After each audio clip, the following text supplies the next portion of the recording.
Yeah, and it is focused around a website as well. Yeah, it's applicable to really all aspects of the school, but we're going to focus on websites today, just given we don't have a lot of time. Okay, Sasha, you'll share your screen and Sure. fire up our PowerPoint.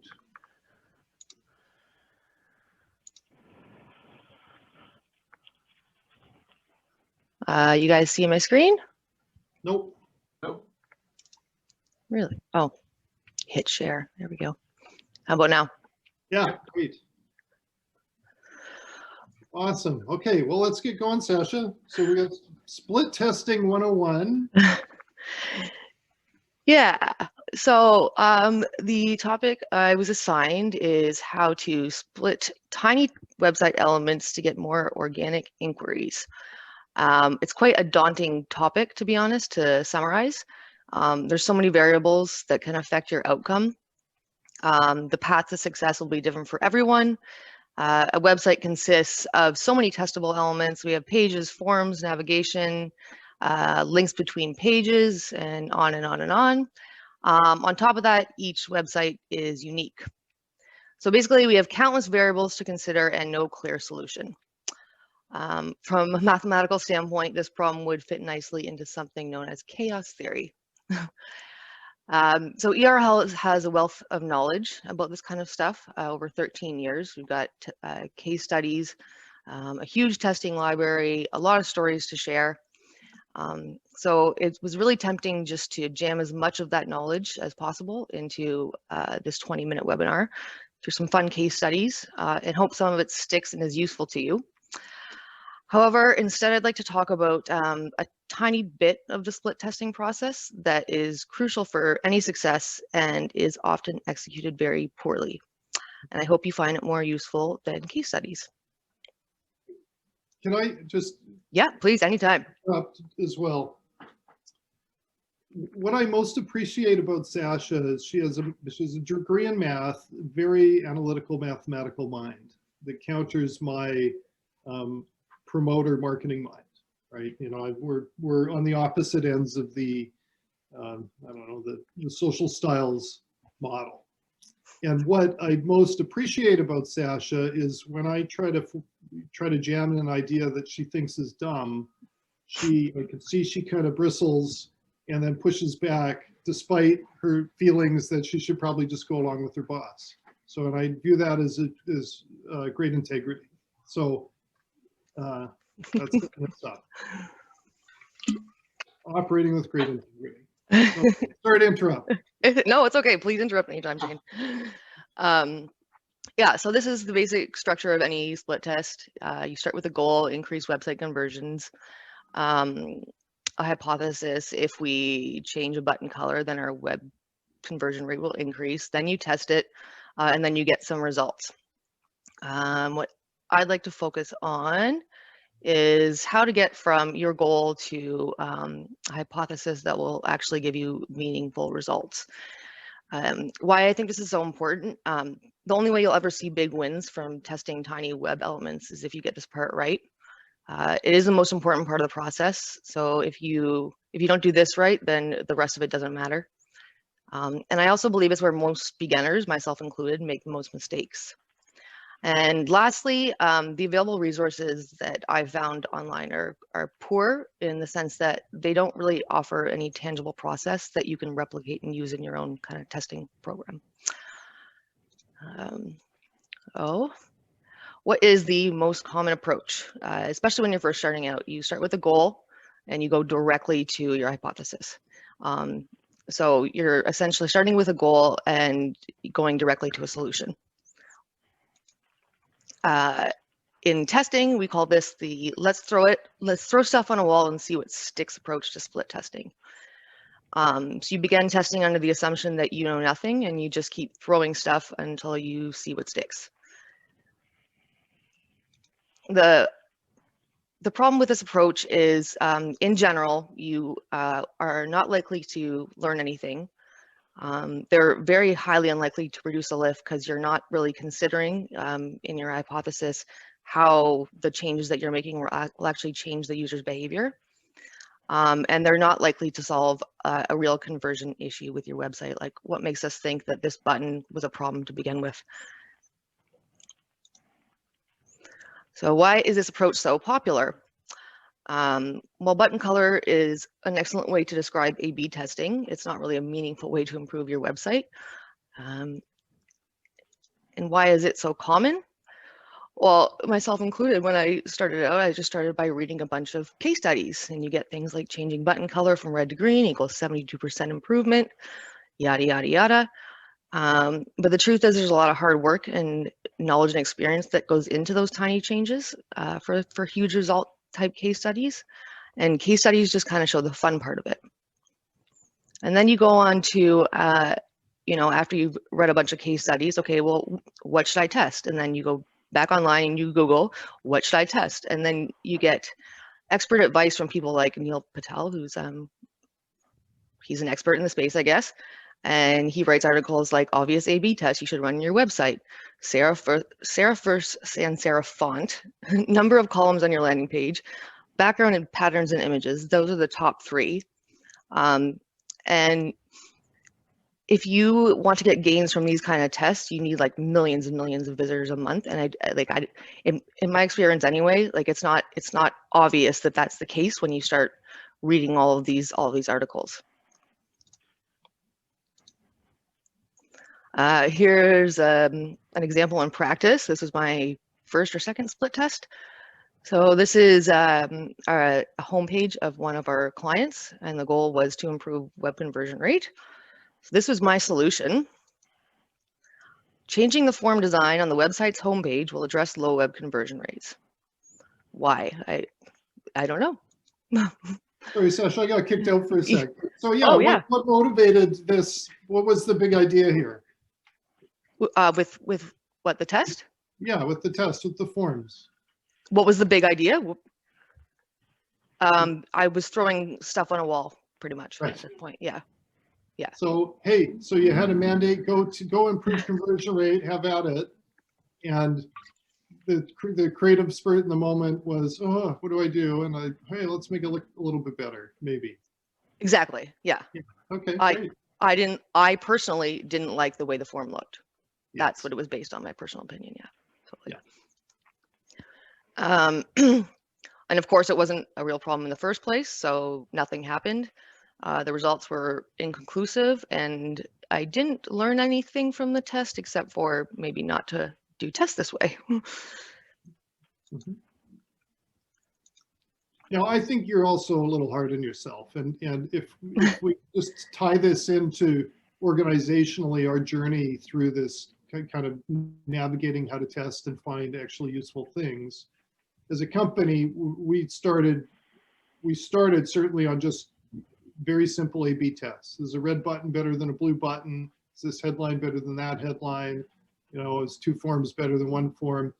And they would bear fruit. Right? We would show improvements on some of the tests. A bunch were inconclusive, but what we found, and what was always frustrating, is that it wasn't cumulative, right? So if we had 4 successful tests and they each showed an improvement, a button and a form and a headline and a this, those didn't accumulate together, right? They weren't, we didn't get exponential gains off that. We just, it would level out and we would get some improvement, but that it would kind of stall. Yeah. And that proved frustrating. And that's partly what motivated changes or getting a little deeper and more thorough in our testing regimen. The A/B tests are certainly gratifying. It's fun to know if one thing's better than another, but ultimately it's superficial. I think that's kind of your point, right? Yeah, that, and I mean, to test these tiny superficial elements without any knowledge and not enough like website traffic to get, you're very unlikely to get gains on small things that have no thought behind them, basically. So how do you get big wins from small changes in your website? I'm not saying it's not possible. You just need to put some thought into it. That question directly translates into this question. How do you identify a tiny element on your website that is causing a big problem and fix it? So without a process to hone in on the tiny problem elements, you're essentially trying to find a needle in a haystack. So in short, the answer is to use your data, insights, and analysis to design hypotheses that produce meaningful results. So your data and your insights, you can use to hone in on problem elements, and then you can use a heuristic analysis, I'll talk about that briefly in a second, to come up with a possible solution. And such, if I may, so Please.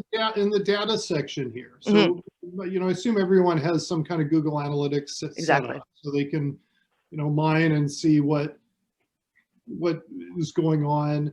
Can you explain what a click map is and how that's different than a scroll map, or, you know, just, you don't have to go into every single one, but just walk us through it a bit more. Yeah, sorry, that was my original plan. Then I'm looking at the timer and I'm like, ah. Oh, but okay. So yeah, so from the data, almost everybody will have Google Analytics, and the rest will come if you know, once you start establishing a testing program or you see the need for them. So a click map will just show you where users are clicking on your site in terms of like percentage. Scroll maps are actually quite useful. It shows what percentage of users get how far down your page. Form analysis shows like where users drop off on your form, what fields are causing hesitations.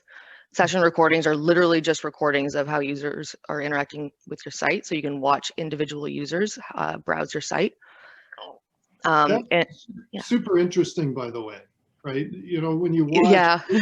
we learned a lot from those by understanding that people they don't really read things in a linear way, right? It's not a top to bottom. When you watch somebody interact with a program page or a landing page, they're skipping around all over the place. They, you know, start at the top, Totally. go down, come back. So it's really kind of a non-linear interaction, which informs the design, right? It's super interesting. Oh, for sure. Yeah, it can be time consuming though to go through session recording after session recording.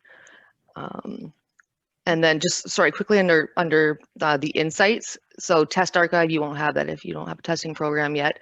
Survey data is just like voice of prospect kind of data. But you have some business knowledge, like, you know, what do your prospects want out of a program, or, you know, what motivates them to pick a certain career path.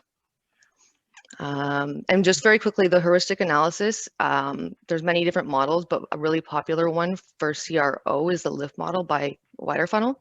And basically they just say, analyze your page or your element or your form or whatever you've honed in on, and optimize the conversion drivers, which are relevance, clarity, and urgency. You know, is it relevant? Is my message clear? Is there any sense of like, should they take an action now? And then reduce conversion inhibitors, which is anxiety and distraction. So what elements could be distracting my user from taking the next step or converting, essentially? And anxiety would be in the context of a school, that would be around credibility, maybe, right? Like with testimonials, employer endorsements, those kind of things, or certifications. Yeah, that, or like even, I mean, probably the most simple example would be a phone number field on a form. Oh, you know, I'm fine picking my program or the campus, but when you ask for a phone number, I'm like, I don't want to do it. Okay, interesting.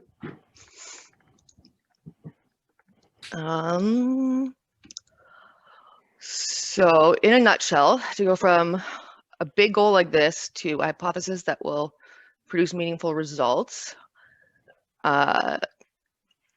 one, identify the opportunity. So you got to find where people are spending their time and where are they converting. We don't want to, you know, optimize a page that gets no traffic or a page that is highly unlikely to produce a conversion like a blog post.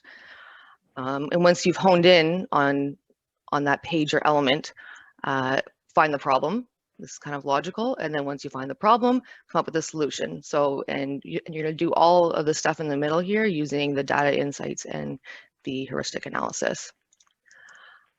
So I'm going to quickly just go over an example or two if we have time. So the goal here would be to improve website conversion rate. And I find it super useful to, map out your site visually, and then fill in Google Analytics data so you can try to hone in on your opportunity for optimization. So from Google Analytics, you can answer questions like where are people spending their time? Page view report. Okay, so in this example, we know that they're spending their time on the home page, program pages, and our blog posts. Cool. Where are they converting? Well, they're converting mainly on our program pages, which is awesome. It makes sense. Our home page, and very little on our blog posts. Sorry, I'm like all of these conversion rates. Like I'm just focusing on the pages that get traffic here. I'm not focusing on the stuff that doesn't matter at this point. And then you ask, how do users navigate your website? You can also get this through Google Analytics. Our top paths here of homepage to program page, or homepage to blog post, or program page to blog post. Where are they spending their time, and where do they leave our site from? So where are they engaged? Looks like the blog post mostly, which makes sense. Not really too engaged on our homepage, but that also makes sense because they're trying to get somewhere else, kind of thing. And our program page, and then exit rate. So where are people landing and then leaving the site from? So in this example, Sasha, we've got higher engagement on the blog pages, but low conversion. And homepage, we probably assume is a catch-all. It's an aggregate of the rest of the website. They just kind of end up back there and then make a decision to inquire. And so the program pages are the highest converting pages with the lower exit rate. Well, not middling. And so if we're not driving them to the program page, we're missing an opportunity. Is that what you're saying? Yes, essentially. Thank you, Shane. Yes, Great. very well put. Thank you. So your blog post looks like there's some opportunity here. Should we optimize the conversion rate? Well, probably not, because people, just kind of common sense. It's just an article. It's not, about a specific program we offer.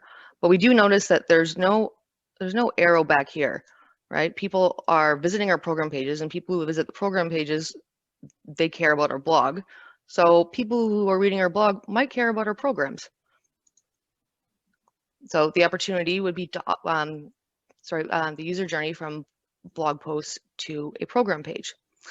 And then you go over and you have a look at your blog, and you realize that the only link back to your program pages from your blog post is through the main navigation, and users are spending a lot of time on the page, so odds are they're probably getting to the end of your blog post where there is no navigation back to your program pages is the point. So a solution: add links from your blog posts to your program pages. And then your hypothesis just naturally falls out of there. So if we add links from our blog post to program pages, then we'll increase conversion rate, because this will make the user journey to convert shorter and easier. I hope this. And to clarify, a hypothesis is simply we think this might be the case. It's just a scientific inquiry, essentially, right? So the opportunity problem solution are the pre-steps to get to the thing that you think may be true, which is what initiates the test. Is that right? Correct. Yeah, but it can be educated and informed through your data, and you can hone in on the problems much easier this way. Yeah. Versus, hey, I wonder if blue is better than red, right? Or, hey, I wonder if this photo is better than that photo, right? That's this is the mature model versus a let's guess kind of testing model. Yeah, and it's quite effective, especially, if you're just starting out. You've probably got some serious opportunity, and just by making this site-map and filling in analytics data, you can find stuff. And odds are it's your tests are going to have a real impact on user behavior, as long as you're honing in on the right thing. Yeah, cool. Carry on. I've just got one more similar kind of example to illustrate the same thing. So let's just assume it's a different site, same goal: improve conversion rate. In this case, our traffic is the home page, and our medical program pages and our IT program pages. So where users converting, that kind of makes sense. Just a note, so like these two pages right here is one of our sites. Like it's a general program page, so it talks about all of the medical programs or all of the IT programs we offer, and then there's links to the specific pages. Okay, and this is how users navigate our website typically, homepage to our general page or homepage to a specific program page. And we've identified that through Google Analytics as well. People are relatively engaged on our program pages. Good. And then we do the exit rate. So where's the opportunity from here? We've got a lot of traffic going to IT, a lot of traffic going to our medical program pages. But it seems like there's an issue here. A lot of people are going to this IT general program page that talks about our IT programs, lists the specific programs and links to them, and people are just leaving there. Mm-hmm. Plus, these pages convert quite well when people do get on there. So where's the opportunity? Mm-hmm. The click-through rate from our IT general program pages to a specific program. Mm-hmm. And it's also, Sasha, so if we're looking at this and try to diagnose this, it's also interesting that the time on page is actually longer on the IT programs. And can we assume there's a correlation between those things? The longer somebody's on a page, the more likely they are to convert? Yes, we have done some analysis on that. I forget exactly what the sweet spot was, but yeah, the longer users spend on your page, and the more likely to convert. Yeah. So, yeah, exactly. Yeah, it's an interesting one. So we've got the IT people are spending more time on page. We're having trouble. We're losing too many of them before they get to the page, like mm-hmm. the individual program pages. If we know if we get there, hey, 70% of them or 7% are going to convert. And is it fair to assume that the I don't know, the psychological makeup of a medical person would be different than an IT person? Well, yeah, that's kind of what you got to hypothesize, I guess. Oh, okay. Let's see.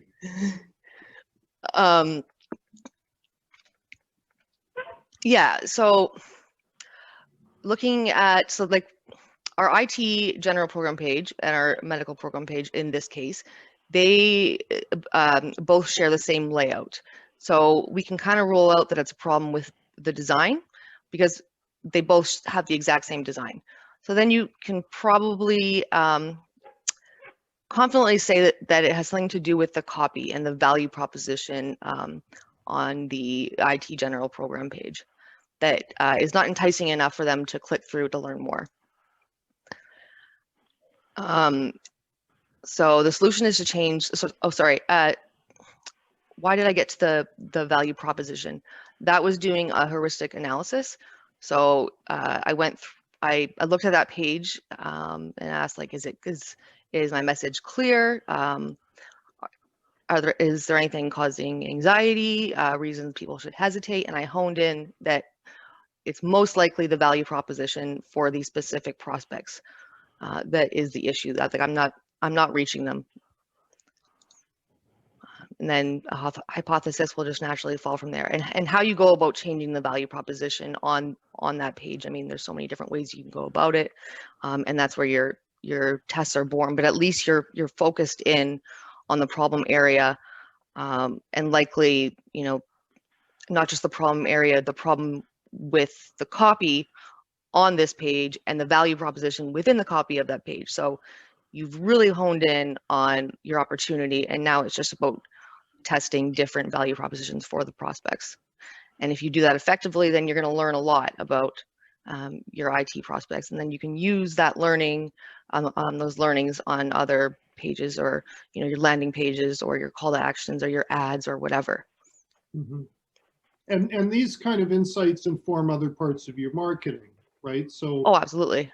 Yeah, Ellen, you mentioned landing page tests. We've got Chris Cunningham here as one of our AdWords analysts. So Chris or Tammy and Chris and the AdWords team uses insights that we get in other areas on, how either copy points that resonated or quirks of the market, the things that make an IT person different than if someone who's pursuing an allied health medical kind of program, and they can use that to inform the ad buying and the, just shaping the pitch and the ads and the keywords and the sales proposition and other parts of marketing, right? So it's not just about converting more traffic off your website, it's about gaining insight into your market and how best to communicate with them. Is that fair?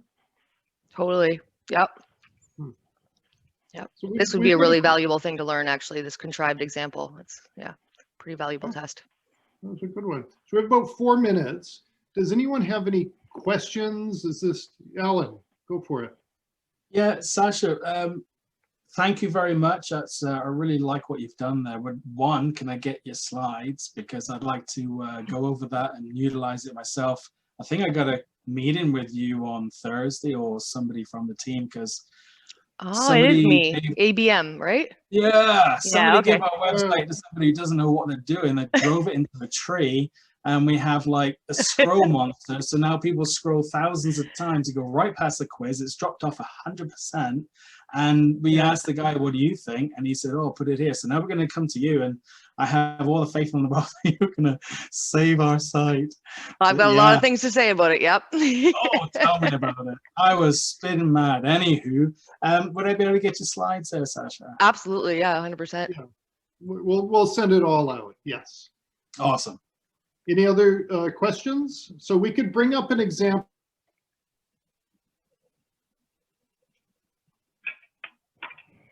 I lost you. Jane? Go on. This happened before. When they bring up the slides, they suddenly get muted. Oh, maybe I have to do something. So I had a really basic question, and I think I know the answer already, but I'm just checking myself. When doing a split test, how much should you keep it kind of in a pure A/B test, or how much can you fragment it out? And to kind of give an example of what I'm asking, we recently did a test where we have a PPC microsite, and we launched landing pages, and we split our PPC traffic, 50-50. The thing that we've run into is that our landing pages are producing, as far as leads, I would say probably about 65% greater than our PPC microsite. However, the conversion as far as enrollments is way under what the PPC microsite does. So we're wanting to tweak the landing pages to see if we can keep the lead volume, but increase the enrollment rate. Would it be best to kind of tweak that now and still have the traffic split 50-50 between microsite and landing pages, or should it only be a pure test between one or the other without a third option? I'm sorry. Can you just repeat the last part of that there? Yeah, sorry about that. Yeah, we're wanting to throw a third variable in there, basically, to simplify it. We did an A/B test. We got some good results, but we're wanting to tweak it even more. So is it feasible to throw in a third variable, or should it strictly be an A/B between one or the other? It kind of depends on how much traffic you get. To have a third variable in there can be effective if you have a ton of traffic. Like our sites get, like, on average maybe 5,000 visitors a month, and we won't test more than 2 variations at a time using that traffic. Okay. I mean, I guess it also depends too on the changes that you're making. So, like, if they're huge changes, and you can still get meaningful results from